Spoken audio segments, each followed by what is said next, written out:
Muito boa noite, queridos e queridas companheiros e companheiras do nosso Grupo Espírita Culto Pedro. Alegria renovada em mais uma vez podermos estar colaborando na tarefa da divulgação espírita dessa casa tão querida do nosso coração. Vai aqui meu abraço carinhoso à Irlena, vai um abraço carinhoso à dona Idani, também ao Vasconcelos, ao amigo Geraldo, a Rose De Ângeles e todos os demais irmãos aí do Culto Pedro, todas as vezes que estamos presencialmente aí, nos recebem com tanto carinho. A proposta dessa noite será a gente trabalhar o tema casa espiritual. Quando a companheira Carmen Célia Moreto nos passou a listagem dos temas, e no nosso dia estava como livre, nós podíamos escolher o tema, nos sentimos felizes e honrados pela liberdade. Resolvemos, então, trabalhar o tema central desse mês de setembro, que, ora, se encerra. Então, nós vamos rogando a espiritualidade amiga que nos conduza aí para que esse trabalho, a apresentação desse trabalho, possa surtir profundos efeitos em nossos corações. Para começarmos, então, a trabalhar o tema casa espiritual, nós, quando fazíamos a preparação do tema, nossa mente teve dois direcionamentos. O primeiro deles foi pensar em casa como sendo a habitação do espírito. Foi como que avançando para a ideia de uma colônia, avançando para a ideia de um planeta feliz, para aquela ideia que nós tínhamos e temos de uma localidade circunscrita, aonde após a nossa desencarnação, teremos uma destinação. Mas será que seria essa a tônica da proposta para falarmos em casa espiritual? É claro que aqui é só uma introdução, e a gente, para poder declinarmos para outra vertente a ser ainda apresentada, eu quero trazer uma informação espírita para concluir essa ideia de um local circunscrito. E me lembrei da questão de número 1016 do Livro dos Espíritos, onde Allan Kardec vai inquirir a espiritualidade, perguntando-lhes em que sentido se deve entender a palavra céu. E os amigos espirituais vão responder a Kardec com uma indagação e, em seguida, completam com uma informação. Respondem assim ao codificador: julgas o céu que seja um lugar como os campos elíseos dos antigos, onde todos os bons espíritos estavam promiscuamente aglomerados, sem outra preocupação que a de gozar pela eternidade toda de uma felicidade passiva? E completam: não. O céu é o espaço universal, são os planetas, as estrelas e todos os mundos superiores, onde os espíritos gozam plenamente as suas faculdades, sem as tribulações da vida material e nem das angústias que lhes são peculiares. Meus irmãos, eu queria destacar aqui essa ideia apresentada pelos espíritos do céu sendo um estado conquistado à medida que a gente consegue o aperfeiçoamento moral, consegue aprender a amar e nos livramos das angústias naturais da inferioridade, livres das tribulações da vida material. Nesse primeiro momento, nós apresentaríamos, então, um conteúdo onde o céu, onde a casa espiritual seria um local, seria um céu dentro de nós mesmos. No entanto, o segundo momento, talvez o mais adequado para essa reflexão, seja linkar casa espiritual com o envoltório material, com o corpo físico. Esse corpo que Deus preparou especialmente para cada um de nós, corpo esse que Deus faz na medida exata de nossas necessidades de progresso, corpo esse que seria a casa do espírito. Então, será que a proposta de casa espiritual não deveríamos, talvez, trabalhar com mais intensidade essa vertente? Pois bem, queridos, na obra de André Luiz, na série A Vida no Mundo Espiritual, André Luiz, por inúmeras vezes, vai chamar esse corpo material de aparelho.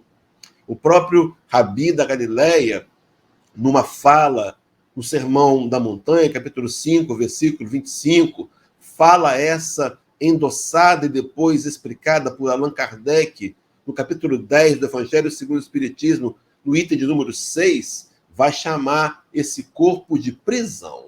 O texto referido ali vai dizer-nos que o corpo seria, então, esse envoltório que o espírito utiliza por um período a fim de transformá-lo em ferramenta de aprimoramento moral.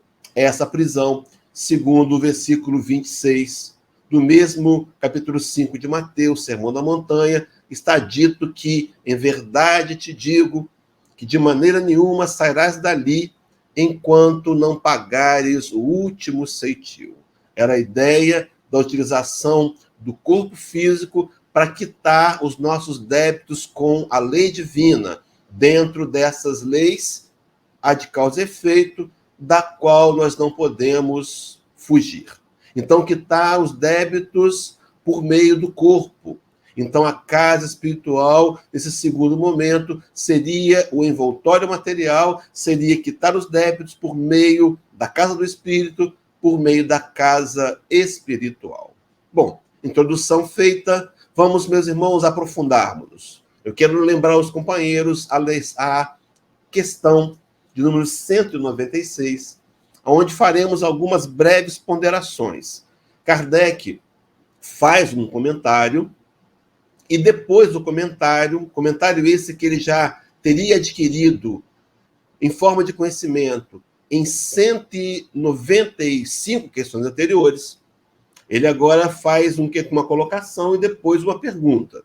E o texto, a colocação é: não podendo os espíritos aperfeiçoar-se, a não ser por meio das tribulações da existência corpórea, ele está afirmando, meus irmãos, nós não podemos chegar à perfeição moral sem enfrentar as dificuldades da vida corporal. Isso é um fato.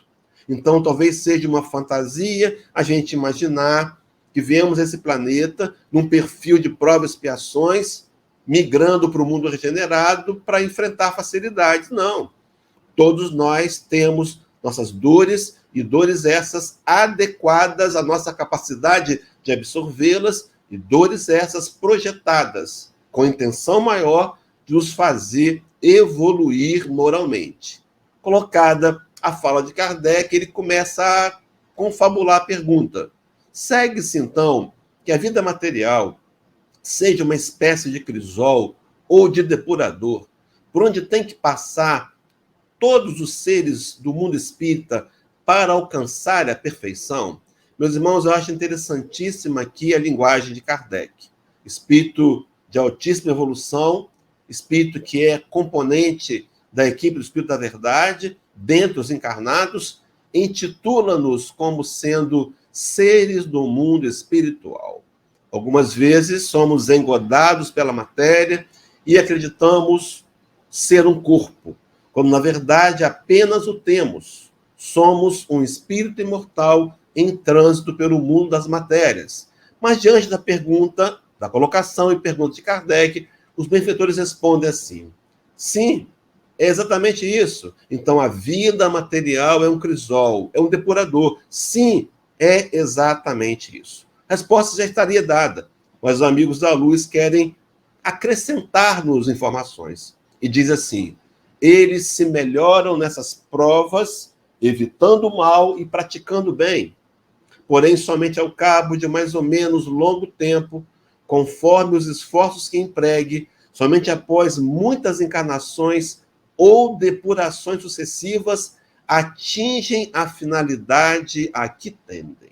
Interessante fazer aqui o link com a ideia de depurações sucessivas, que está se depurando nas reencarnações, nas múltiplas encarnações. Não é o corpo, esse apodrece, esse adoece, esse envelhece, esse desintegra, mas as virtudes e a moral do espírito conquistada por meio desse envoltório material nas diversas encarnações. Então, a casa espiritual, como sendo o nosso próprio corpo, deveria ser tratado com mais respeito, com mais carinho e, melhor ainda, meus irmãos, ser utilizado como essa ferramenta que tem finalidade espiritual. É por isso que no texto central que nos foi fornecido pela Carmen Célia Moreto, 1 Pedro, capítulo 2, ela me ofereceu somente o versículo 5, mas eu quero trazer do 4 a 6, colocá-lo na tela para fazermos algumas reflexões.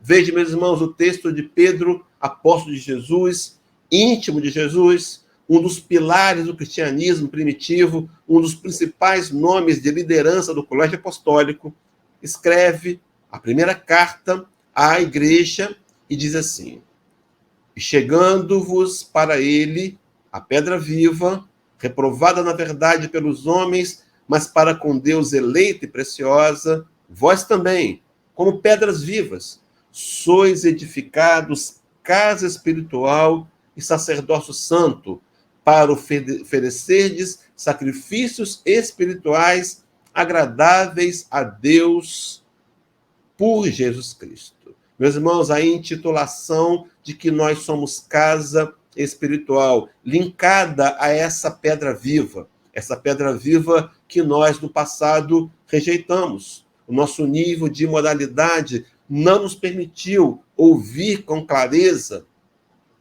as informações tão desafiadoras como, por exemplo, amar inimigos e pagar o mal com o bem. Por isso nós o rejeitamos. Diz João Evangelista, escrevendo o Evangelho, capítulo 1, versículo 11, que ele, Jesus, veio para o que era seu, o seu planeta, os seus, aqueles que lhes foram dados por ovelhas, mas diz o texto, e os seus não o receberam. No entanto, meus irmãos, eu queria destacar aqui a questão da pedra viva.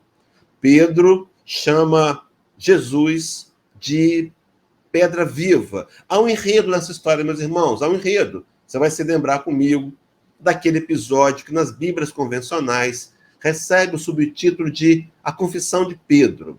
Depois você pode pegar a sua Bíblia e verificar lá.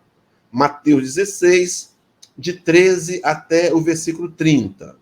É o momento em que Jesus vai inquirir os discípulos e começa, trabalhando no capítulo, no versículo 13, perguntando-lhes: quem dizem os homens ser o Filho do Homem? Que as pessoas dizem ser Jesus?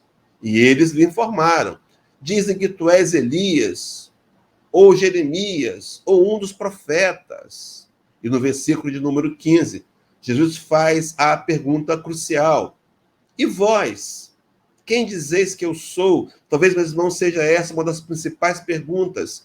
Quem é Jesus para mim? O que ele representa para mim? Ao longo da palestra, vamos ver uma referência da questão central do Livro dos Espíritos, a 625, onde o Rabi da Galileia nos é apresentado como nosso modelo, como nosso guia. Mas a pergunta talvez mais profunda fosse: será que nós temos efetivamente adotado Jesus como modelo, como guia? E a maneira de averiguarmos isso será analisar os nossos comportamentos dentro da tentativa de aplicar os seus ensinos ao nosso cotidiano. E diante da pergunta, Pedro, no versículo seguinte, 16, deixa-nos uma de suas pérolas. Pedro diz assim: tu és o Cristo, o Filho do Deus vivo. Aquele pescador rude, aquele homem com limitações naquele momento, reconheceria em Jesus o Filho de Deus, o Filho do Deus vivo. É nesse momento que no Evangelho, que no capítulo, no versículo 18 agora, Jesus faz a seguinte declaração: pois também, dizendo para Pedro, te digo que tu és Pedro, e sobre esta pedra edificarei a minha igreja. A pedra seria o próprio Jesus. A pedra seria Jesus de Nazaré, o Filho de Deus. No passado, fizemos uma certa confusão, e aqui com todo respeito à observação, quando católicos imaginamos que a pedra era Pedro. Na verdade, a pedra é a declaração de Pedro. Mas por que a confusão? Porque no grego koiné, a palavra para Pedro ou para pedra é a mesma, Cefas. Daí essa inicial confusão, mas com certeza já dirimida ao longo da evolução do pensamento religioso. Então, Jesus Cristo é a pedra viva. Essa pedra viva, Paulo de Tarso vai declará-la com mais intensidade na carta que escreveu à igreja de Éfeso, carta aos Efésios, capítulo 2, versículos 19 a 20. O texto diz assim: assim, já não sois estrangeiros e peregrinos, mas concidadãos dos céus, dos santos, e sois da família de Deus. Era Paulo reconhecendo, embora a nossa fragilidade, embora a nossa limitação, embora as sombras naturais presentes em nós, o nosso vínculo com a família espiritual. Meus irmãos, viemos do mundo espiritual visitar esse mundo físico para retornar à nossa origem numa caminhada paulatina de conquista de virtudes morais. Mas Paulo vai avançando quando diz assim, que nós somos edificados sobre o fundamento dos apóstolos e profetas, sendo ele mesmo, Jesus Cristo, a pedra angular. Era um outro nome dado à chamada pedra fundamental. A pedra fundamental, nas antigas construções, eram duas pedras que dariam início a toda a obra.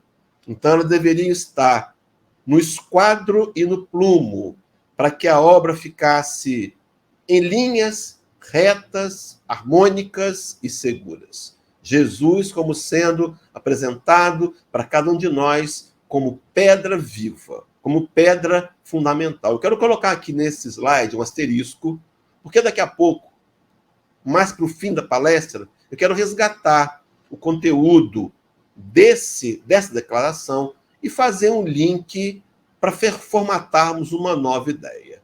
Mas o texto prossegue, quando está dizendo que essa pedra viva, e ele nos refere agora dizendo que vós também, como pedras vivas, sois edificados casa espiritual. Nós somos casa espiritual. O próprio apóstolo Paulo, já agora em um outro momento, escrevendo a primeira carta aos Coríntios, ele vai inicialmente no capítulo 3, versículo 16, e depois no capítulo 12, versículo 27, trazer duas referências. Meus irmãos, fiquemos atentos aqui para uma conclusão daqui bem a pouco. Paulo começa dizendo no capítulo 3, versículo 16, não sabeis vós que sois o templo de Deus e que o Espírito de Deus habita em vós? Era o apóstolo Paulo, e há um contexto para essa declaração paulina.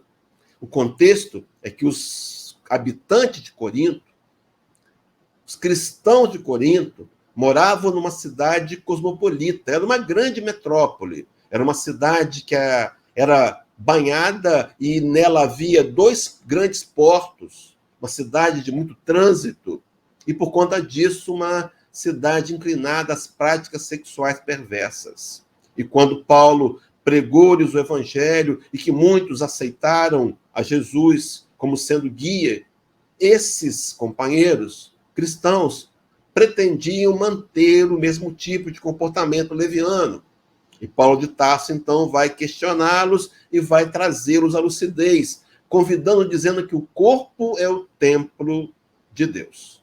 A pergunta é, não sabeis disso, que sois habitação do Senhor? Mas não será que não estamos entendendo que somos apenas uma matéria e que o Espírito que está em nós vem de Deus, a Deus retornará e que temos que usar desse corpo com dignidade?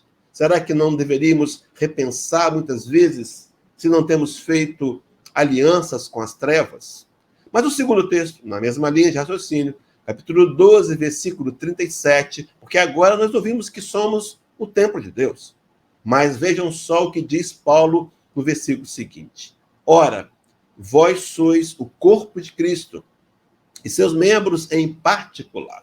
Então, além de ser o templo de Deus, nós somos o corpo de Cristo. Representamos a grande pedra angular. Será, meus irmãos e minhas irmãs, que diante dessa tamanha responsabilidade, não deveríamos primar com mais cuidado para analisarmos as atitudes e comportamentos que temos feito? E será que nosso corpo tem sido, de fato, esse templo de Deus? Será que eu tenho encarado assim? Será que eu tenho encarado meu corpo como sendo parte do corpo de Cristo? Mas voltando lá para a primeira carta de Pedro, agora o versículo final, o versículo 6 do capítulo 2, o texto complementa dizendo-nos assim: pelo que também na Escritura se contém, eis que ponho em Sião a pedra principal da esquina, eleita e preciosa, e quem nela crê não será confundido. A promessa paulina, por certo, repetida dos discípulos, de que Jesus, que aqueles que confiam na pedra viva, estes não serão confundidos.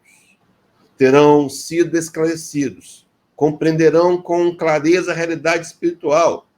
É legal aqui a gente fazer um link com essa questão de ser confundido. Durante a pesquisa para esse trabalho, eu me lembrei de uma fala do Espírito de Verdade, quando, no prefácio do Evangelho segundo o Espiritismo, ele vai apresentar aquele texto tão conhecido.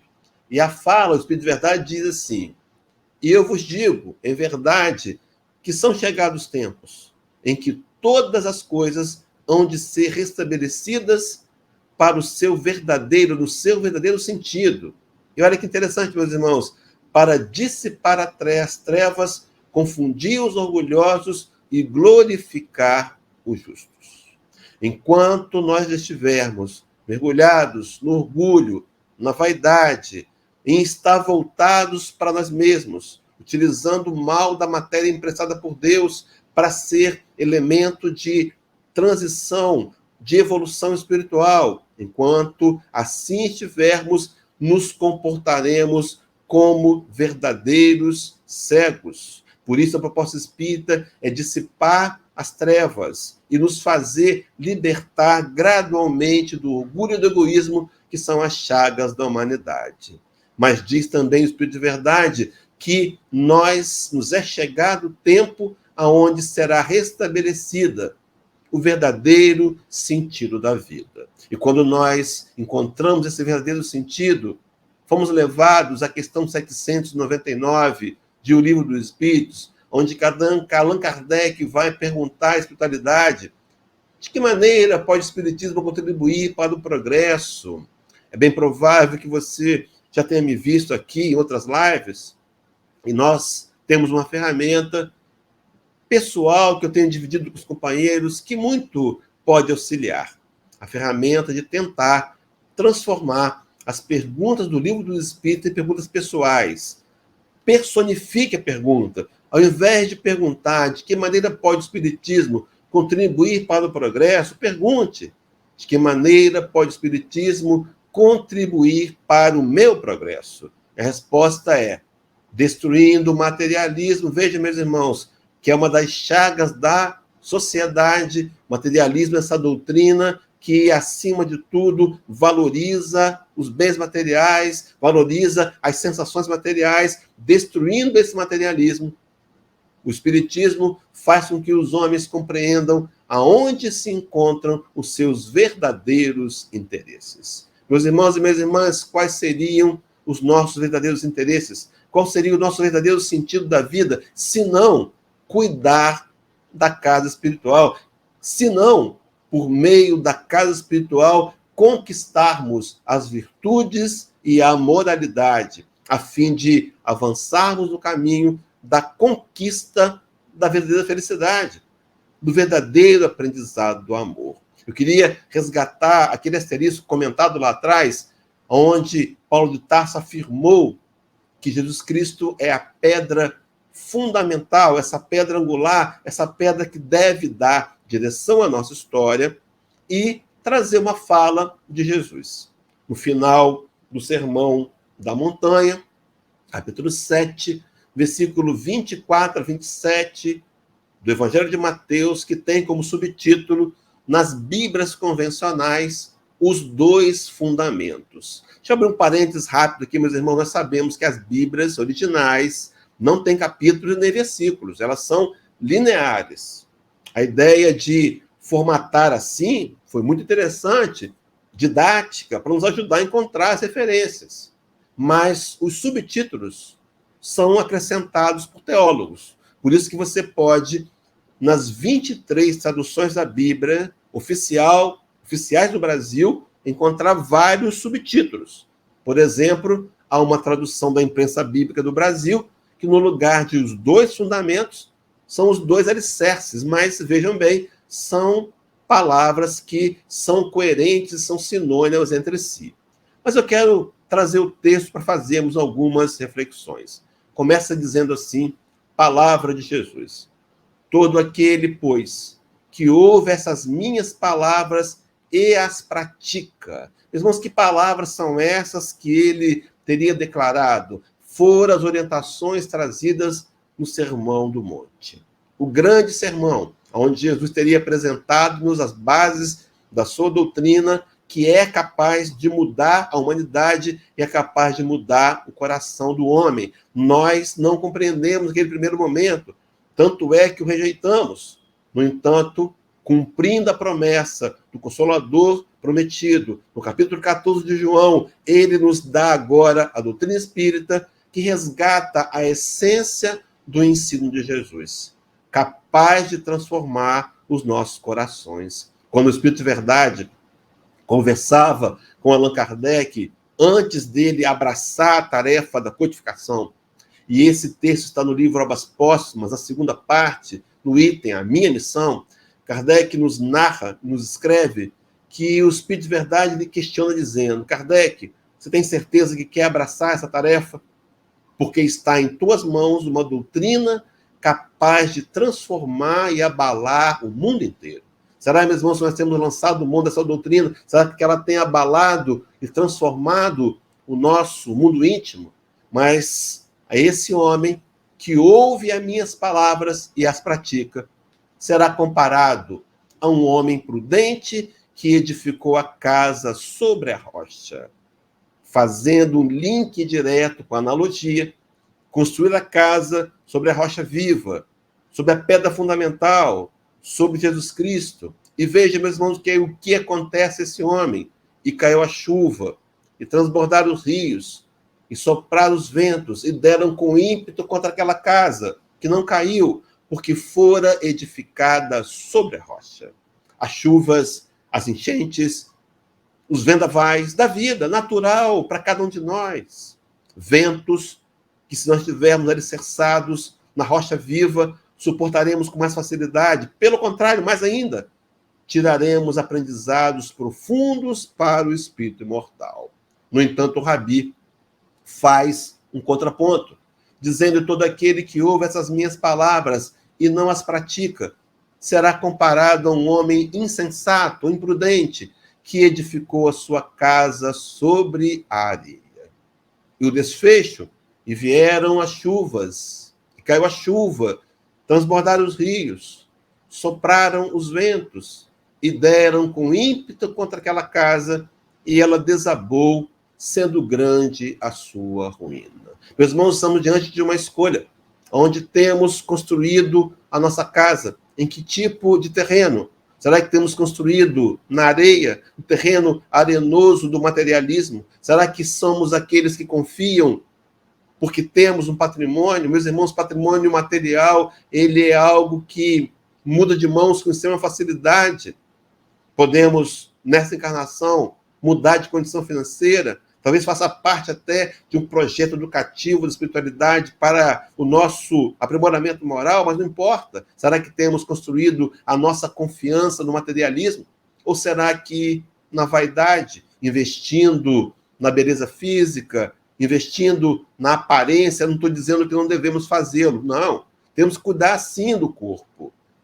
Esse aparelho emprestado por Deus, mas não nos permitirmos a vaidade. Será que temos construído nossa casa apoiados, então, na areia dos prazeres efêmeros? Ou será que temos, de alguma maneira, construído nossa casa espiritual apoiados no orgulho, no egoísmo e já na citada vaidade? Será, meus irmãos? Ou temos tentado construir nossa casa espiritual sobre Jesus Cristo, a nossa rocha firme.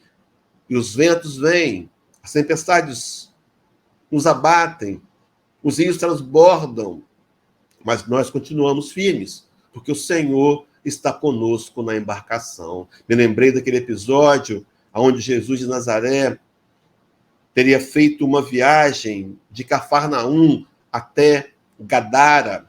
Lá em Gadara, houver aquele episódio do chamado endemoniado, que teria sido os seus obsessores ordenados a o libertarem.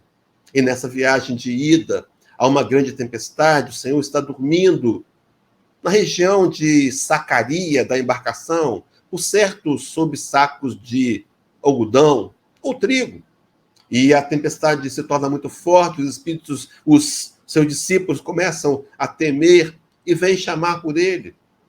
E diz: Senhor, não te importa que morramos? E o Rabi da Galileia sobe até a proa da embarcação e, trabalhando uma energia que vai muito além do que nós conhecemos hoje, a quinta essenciada, ele controla, acalma os ventos e faz com que o mar fique manso e se faz uma grande bonança. E no barco começam, eu imagino que inicialmente, sorrateiros, baixinho, até que a pergunta se ecoa: quem é esse? Quem é esse que os ventos, que até os ventos e os mares lhe obedecem? O Rabi da Galileia, na embarcação, nos faz confiar de que, embora enfrentemos a tempestade, enfrentemos a chuva, passemos perigo, a nossa vitória é certa. A nossa vitória em Jesus é uma vitória certa. Mas, seguindo, meus irmãos, nós comentamos aqui, ao longo da palestra, citamos a questão 625, e eu queria dizer que é Jesus apresentado para cada um de nós como sendo modelo de amor.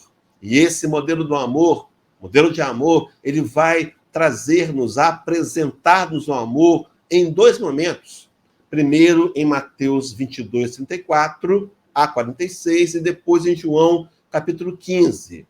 No primeiro episódio, a gente vai encontrar aquele relato que na Bíblia convencional chama de o grande julgamento. O grande mandamento. O doutor da lei procura por Jesus na intenção de tentá-lo. E faz uma pergunta, meus irmãos, extremamente difícil. Jesus, qual é o maior mandamento da lei? Difícil por quê? Estamos diante de um código mosaico que tem mais de 5.000 artigos. E o Rabi da Galileia, profundo conhecedor da Torá, vai explorar, vai trabalhar e vai buscar em Deuteronômio e em Levítico a resposta para aquele doutor da lei. Mas nós observemos aqui um detalhe. O doutor da lei conhecia essas respostas. Então ele vai buscar naquilo que ele conhecia e vai dizer: o primeiro e maior mandamento é amar a Deus acima de tudo. Independente de qualquer situação, amar a Deus. Sabendo que Deus tem o melhor para cada um de nós. Talvez não seja o que eu quero, não seja o que eu gostaria, mas Ele sempre nos dará aquilo que precisamos. Amar a Deus acima de todas as coisas e completa. E ao próximo como a ti mesmo. Estabelecia a tríade do amor. Primeiro, eu amo a Deus. Depois eu me amo. Me aceito com dificuldades e limitações. Alimento a autoestima. E amo o outro da forma que eu me amo.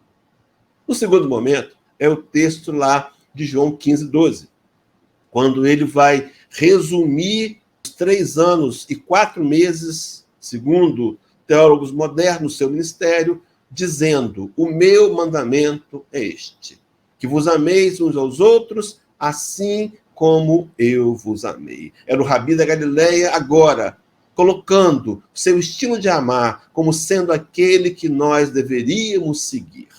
Emmanuel, numa combinação de ideias, que eu quero dividir com os companheiros, na lição 133 do livro Vinha de Luz, e no Fonte Viva 68, vai nos trazer algumas referências, alguns comentários que vão nos ajudar a entender esse duplo sentido de amar a Deus através de amar a nós mesmos e através de amar o outro. O primeiro texto tem como título Em Construção, e Emmanuel vai trabalhar dizendo: cada homem é uma casa espiritual que deve estar por deliberação e esforço do morador em contínua modificação para melhor.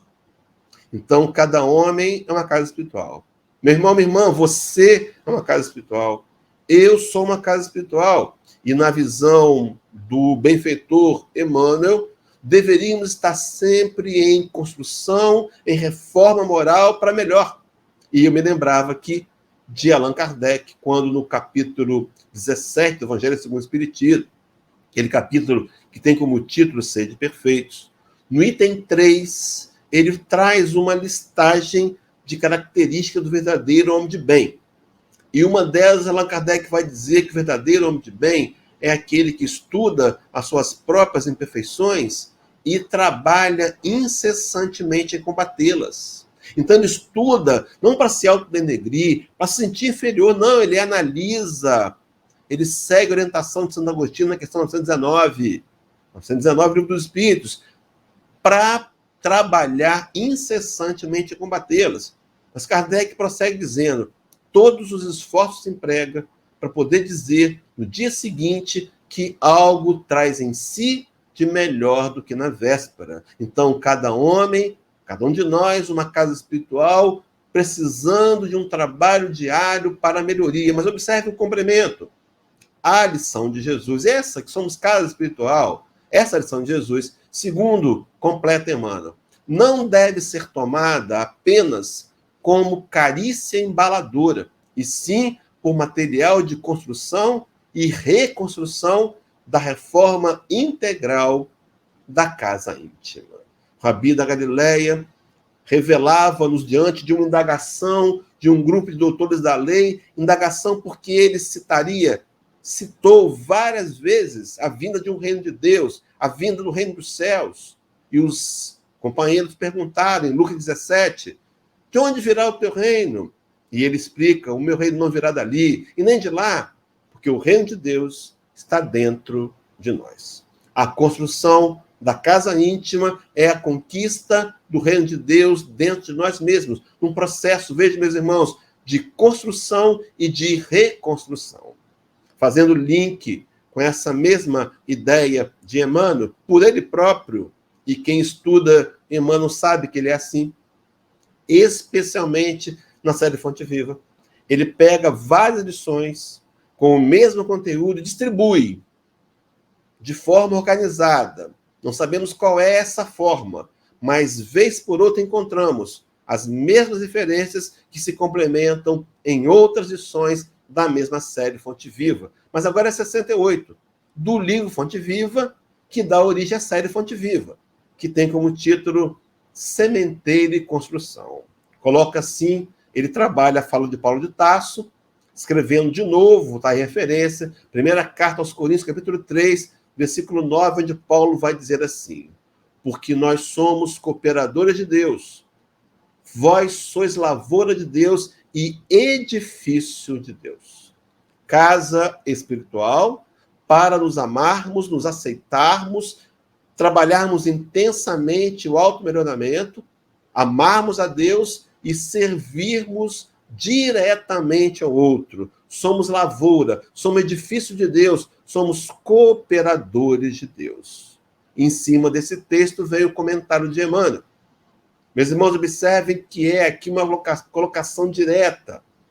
Se já conheces os benefícios de Jesus, és colaborador dele. Meus irmãos, é uma afirmativa.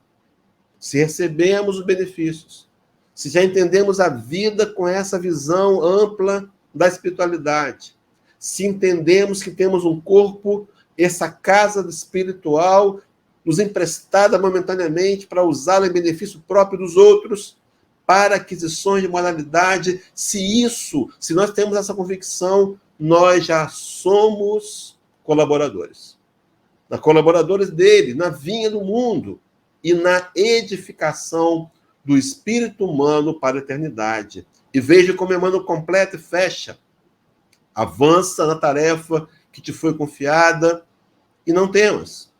Se a fé representa a nossa coroa de luz, o trabalho em favor de todos é a nossa bênção de cada dia. Interessante, na questão 132 de O Livro dos Espíritos, Kardec vai inquirir espiritualidade, pergunta qual o objetivo da encarnação. Caberia aqui aquela ferramenta, transformá-la em pessoal. Qual o objetivo da minha encarnação? Por que eu estou aqui? E os espíritos respondem que o primeiro objetivo é trabalhar por meio do aperfeiçoamento para chegarmos à perfeição moral, aprender a amar.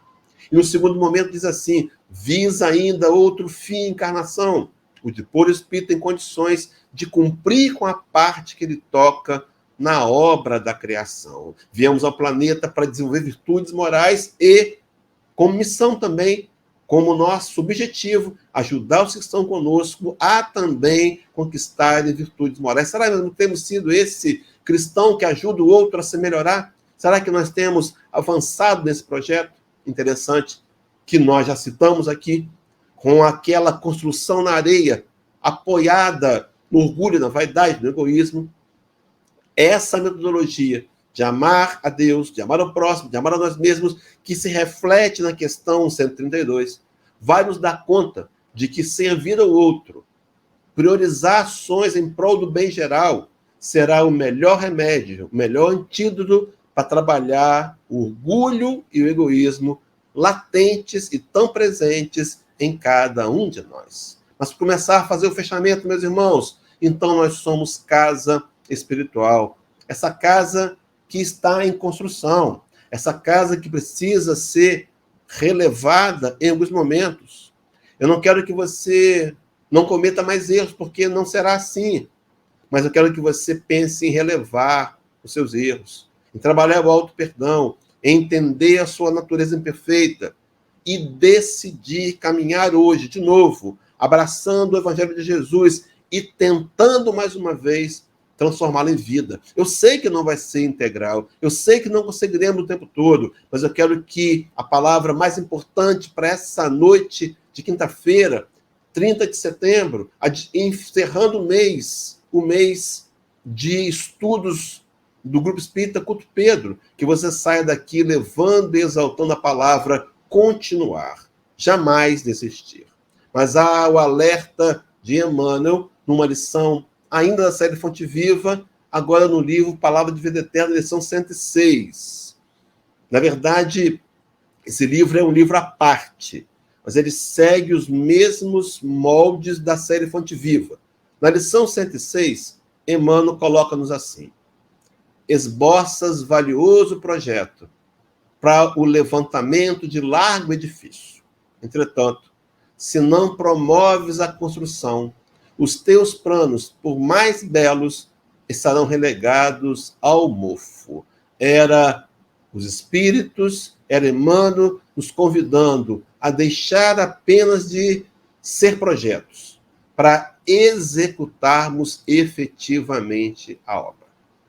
Hora de lançarmos mãos do que temos em mãos, mesmo com limitações. Porque às vezes ficamos esperando. Não, quando eu ganhar na Mega Sena e a da virada, eu vou ajudar muita gente. Será que eu não poderia ajudar alguns com aquilo que eu tenho agora e me movimentar no caminho da caridade para, através da prática do amor, conquistar o aprendizado desse amor e me transformar num ser melhor através da prática do bem, meus irmãos? Necessidade de deixar projetos e colocá-los em obra, porque senão eles poderão se transformar em mofo. Mas eu quero encerrar com a fala de Tiago, capítulo 1, versículo de número 22, onde o apóstolo, daquele apóstolo que ficou em Jerusalém, teria nos dito: tornai-vos, pois, praticantes da palavra e não somente ouvintes. Vemos aqui, nessa noite, mais uma vez, para ouvir que o importante é praticar o que nós aprendemos. Que o mais importante, é claro que passa pelo viés do escutar. É preciso aprender, é preciso reservar tempo para o estudo. É por isso que o Espírito de Verdade teria nos ordenado: espírita, instruí-vos. Capítulo 6, item 5 do Evangelho. Mas essa instrução deverá ser transformada em atitudes vivenciais. Esse desenho que nós usamos aí, está aí. Um projeto, e em cima do projeto, homens e mãos trabalhando, fazendo esforços, se dedicando, se empenhando, para poderem mais tarde verem a obra pronta. E qual é a obra? A construção do reino em nossos corações e de forma direta a isso, a transformação do mundo para um mundo de regeneração, onde as pessoas se amarão mais e a fraternidade será a regente. Como diz Kardec, na Gênesis de Kardec 18, item 17, a pedra angular de uma nova ordem social. Meus irmãos e minhas irmãs, saímos daqui levando esse conteúdo de que somos casa espiritual e que espíritos que somos, precisamos investir para transformar essa casa num verdadeiro aparelho de conquistas das virtudes ilibadas do espírito em evolução que somos. Deus possa nos abençoar e até, meus irmãos, aí um próximo encontro. Confesso que estou com saudade dos companheiros, mas por enquanto ainda é a modalidade virtual indicada e segura. Mas se as coisas forem melhorando, como tem acontecido, quem sabe, em breve a gente não se reencontra para trocar aquele abraço, para ouvir o Vasconcelos tocando o violão, para encontrar a Dona Dani e, é claro que isso é menos importante, visitar a cantina para comer aquele empadão. Mas tudo bem, que Deus abençoe a gente, meus irmãos. Devolvo aí a palavra ao dirigente. Muita paz a todos, até um próximo encontro.